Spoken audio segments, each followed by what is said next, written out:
Explication du verset 71 de Sourate Maryam. Bismillahirrahmanirrahim, walhamdulillahi rabbil alamin. Allah dit dans le Coran, Wa in minkum illa wariduha, ce qui signifie en français, et certes, chacun d'entre vous aura à franchir. Ça veut dire à franchir l'enfer. Et ça veut pas dire comme certains prétendent comme quoi chacun d'entre nous aura à passer par l'enfer. Billah. Les prophètes, les saints, les vertueux, les pieux, ils ne sont pas concernés ni par le châtiment dans la tombe, ni par le châtiment dans l'au-delà. Ils ne sont pas concernés par le châtiment en enfer non plus. Billah.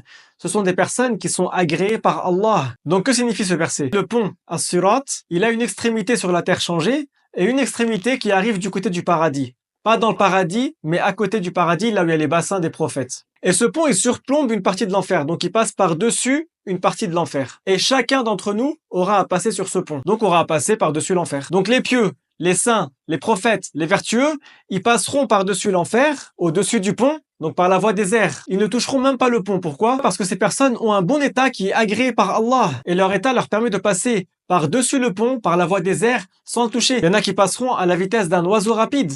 Il y en a qui passeront à la vitesse d'un cheval rapide. Il y en a qui passeront comme un éclair au niveau de la vitesse. En fait, c'est pas comme dans ce bas monde où lorsque tu veux passer une épreuve difficile, par exemple en traversant un pont, eh bien c'est ta force physique qui compte.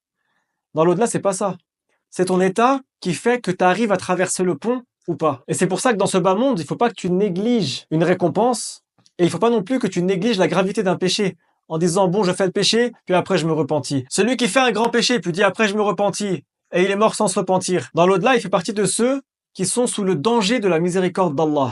Ça veut dire quoi? Ça veut dire si Allah veut, il le châtie, et si Allah veut, il lui pardonne. Donc ne néglige pas de faire le bien en tant que musulman et d'éviter de faire les péchés.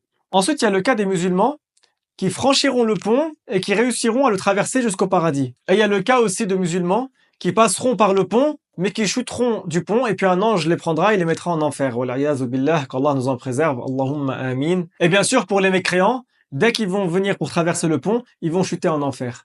Donc chaque personne, comme vous venez de voir, passera par-dessus l'enfer par l'épreuve du pont. Et il y en a qui réussiront, et il y en a qui échoueront. Je demande à Allah qu'il nous accorde de faire partie de ceux qui réussissent cette épreuve et qui rentrent au paradis sans châtiment préalable, ni dans la tombe, ni dans l'au-delà. Walhamdulillahi rabbil alamin, wassalatu wassalamu ala rasulillah. Je vous invite à vous abonner et partager cette vidéo.